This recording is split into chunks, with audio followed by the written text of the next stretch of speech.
How does a single person, sitting in a dark room with a laptop worth maybe $300, take down a global financial empire protected by billions of dollars in security? You look at these massive tech conglomerates. They have the most advanced firewalls money can buy. They have AI-driven threat detection systems. They have armies of cybersecurity engineers working 24/7. To the outside world, it looks like an impenetrable fortress, a true Goliath. But the hacker's strategy isn't to face this giant head-on. It is to rely on cyber asymmetric warfare. They don't need a billion-dollar budget. They don't need a standing army or sophisticated satellite networks. All they need is one overlooked vulnerability. One open port, one single mistake. Take this for example. You have a multinational corporation moving trillions of dollars of data every single day. Everything looks completely normal. The servers are humming, the stock price is stable, and the employees are working safely behind their secure logins. But with the press of a single button, a line of code executes from halfway across the world. Suddenly, the screens go black. Data is encrypted. Operations grind to a halt. This isn't just a technical glitch. It is a calculated, devastating strike. The question is, how does a lone wolf bypass layers of military-grade encryption without triggering a single alarm until it is too late? How can a nameless figure make billions of dollars in value evaporate in 60 seconds? The goal here isn't just theft, it is total paralysis. So to understand this threat, we have to look at the tactics they use to turn the system's own complexity against itself. To understand the gravity of this, consider this scenario. Picture a standard Tuesday morning at the headquarters of a global 500 financial firm. Everything looks completely normal. Employees are swiping their badges at the turnstiles, the coffee machines are humming in the break room, and the security team is watching a wall of monitors showing green status lights. It is a fortress of productivity and safety. In the HR department, a hiring manager receives an email. The subject line is standard, application for senior developer role. Attached is a simple PDF file labeled Resume. It looks harmless. It passes the email spam filters. It looks like just another piece of paperwork in a busy day. But with the press of a mouse button, the moment that PDF is opened, the weapon is armed. That file isn't a resume. It is a digital Trojan horse. To the user, nothing happens. Maybe the screen flickers for a fraction of a second, or the document fails to load. They might just shrug and close the window. But underneath the surface, a malicious script has just executed. This is instantly followed by a silent invasion. The code doesn't trigger a siren. It doesn't flash a warning. Instead, it quietly establishes a connection to a command and control server thousands of miles away. It begins to replicate. It moves laterally from the HR desktop to the internal local area network. And not to forget the backup servers. It infects them too, ensuring there is no safety net to fall back on. In quick succession, the malware hunts for administrative privileges. It bypasses the firewalls from the inside out. Suddenly, the security cameras in the lobby freeze on a loop. The keycard readers at the server room doors disable, locking the IT staff out of their own sanctuary. And then, the screens go black. They may not have physically destroyed the building, but they have paralyzed its nervous system. In less than 60 seconds, the attacker has achieved total dominance, holding terabytes of sensitive data hostage. The company is now effectively dead in the water.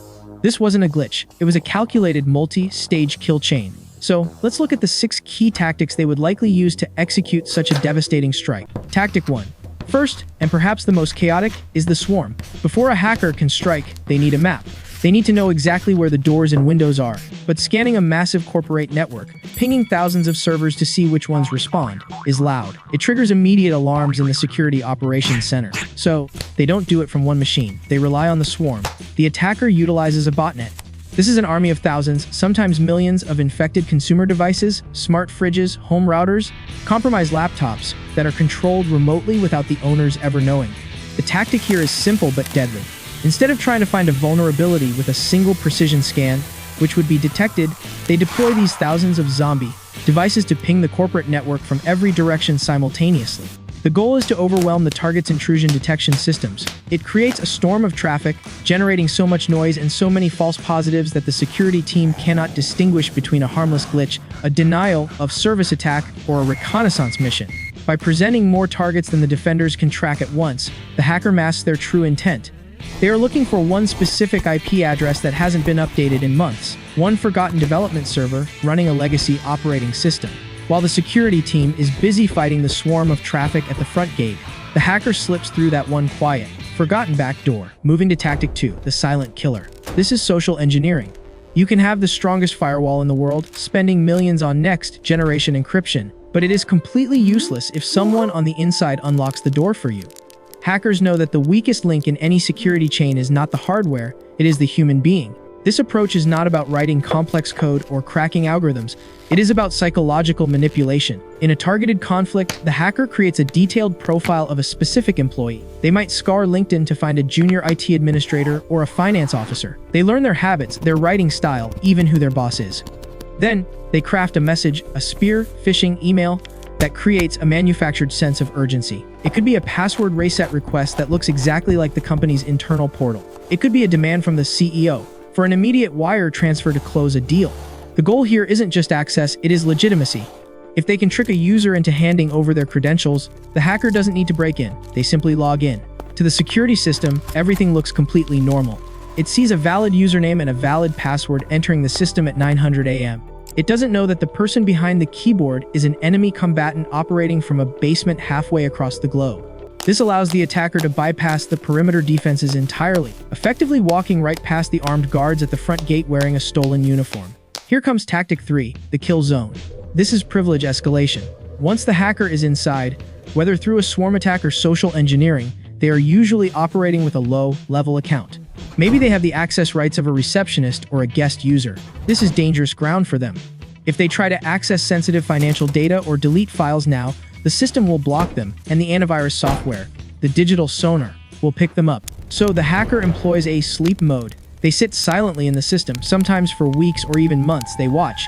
They learn the network traffic patterns. They see when the backups run and when the IT team goes home. And then, they hunt for a vulnerability in the operating system kernel itself. They are looking for a way to trick the computer into granting them administrator rights. This effectively turns the internal network into a kill zone. Once they achieve root access, they own the machine. They can disable the antivirus software. They can delete the system logs that record their presence. They fire a command to create new administrative accounts for themselves, shadow accounts, and immediately move to a new hiding spot within the system's deepest directories. Now, they are no longer intruders. They are the captains of the ship, and the rightful owners have no idea they have already lost control. They can move laterally from one computer to another, infecting the entire fleet, turning the company's own infrastructure into a weapon against itself. Tactic 4, we have the ambush threat, the logic bomb. Corporate networks are resilient. They are designed to recover from failures. Hackers know that if they attack now, the company will simply wipe the infected machines, restore their data from a backup, and kick them out. It would be a minor inconvenience, not a catastrophe. So, to ensure total destruction, they plant a logic bomb.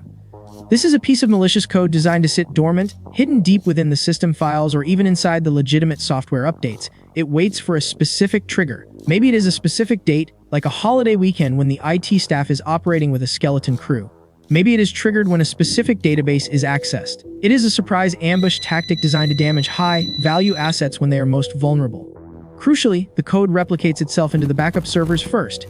It infects the safety net. This ensures that when the attack finally triggers, the company has nowhere to turn. When the systems crash, they rush to restore their data, only to find that the backups are also corrupted or encrypted. The hacker has effectively burned the lifeboats before sinking the ship. This creates a situation of total hopelessness, where the victim realizes that every recovery option they had has already been neutralized. Tactic 5, we can't ignore the aerial threat. This is the cloud jump. Modern companies rely heavily on cloud infrastructure, Amazon Web Services, Azure, Google Cloud. They think these external servers are safer, protected by the tech giants. But for a sophisticated hacker, the cloud is just another battlefield, and often it is the most critical one. In a conflict, the hacker uses the compromised local machine as a launchpad. They scour the internal code repositories or configuration files looking for API keys, essentially the master keys to the cloud kingdom, that have been left carelessly in a script or a text file. If they find them, they can pivot from the office building to the data center. This is called lateral movement, but on a massive scale. The tactic is to launch commands that pose as legitimate administrative tasks. They might spin up massive amounts of computing power to mine cryptocurrency on the company's dime, draining their budget in hours. Or more dangerously, they might change the access rules for the entire organization. The goal is to blind the fleet's sensors. By taking over the cloud management console, they can turn off the alerts that would warn the company of data exfiltration. They create a blind spot. They are now stealing the company's secrets, their customer lists, their proprietary technology, their financial records, right out of the sky, and there is no radar left to track them. The victim is flying blind, completely unaware that their most valuable assets are being siphoned off. Let's look at Tactic 6, the nuclear option, ransomware. This is the endgame. After the hacker has mapped the network, stolen the credentials, corrupted the backups, and secured cloud access, they are finally ready to strike. But they don't just want to destroy, they want to profit. The strategy includes a massive, coordinated encryption event. In a matter of seconds, a command is sent out to every infected machine. Every file, every database, every email on every server is locked with a military-grade encryption key that only the hacker possesses. The screens across the entire office go black, and then a red message appears. The goal isn't just to disrupt operations, but to deny the company the very fuel it needs to survive: its data. Operations grind to a halt. Transactions cannot be processed. Doctors cannot access patient records. Factories cannot run their machines. The hacker demands a ransom, often in the millions of dollars, paid in untraceable cryptocurrency like Bitcoin or Monero. But it gets worse. This is often a double extortion. They don't just lock the data, they threaten to release it. Because they spent weeks inside the system exfiltrating sensitive files, they now have leverage. If the company refuses to pay or tries to restore from backups, the hacker threatens to leak sensitive customer information, internal emails, and trade secrets to the public web or to competitors. This inflicts massive economic pain, not just from the ransom itself, but from the regulatory fines, the class action lawsuits, and the total loss of brand reputation. It is a blow that can bankrupt a company overnight. This approach reflects the hacker's broader strategic objective. It is total domination. By combining these 6 tactics, overwhelming the defenses, exploiting human nature, escalating privileges, planting ambush bugs, jumping to the cloud, and finally, executing the nuclear option, they bring a giant to its knees without ever setting foot in the building. It turns the digital environment into a wasteland where the company can no longer operate. One of the most terrifying realities of this digital age is that there are no walls high enough. In a world defined by connectivity, every device is a potential entry point. A single line of malicious code, executed from a cheap laptop thousands of miles away, can cost a corporation its entire legacy. Just like in traditional warfare, the attacker only needs to be right once. The defender has to be right every single time. But the story doesn't end here. The giants aren't just sitting there waiting to be slaughtered. While hackers are evolving, so are the defenders. Major corporations are now deploying elite blue teams. Counter hackers whose sole job is to hunt these intruders down inside the network before they can strike. They are building cyber immunity, systems powered by artificial intelligence that can detect and neutralize a threat in milliseconds, faster than any human ever could. So, if you want to understand how this shadow war is really fought, and how these experts turn the tables on the attackers using active defense strategies, check out our future upcoming video right here.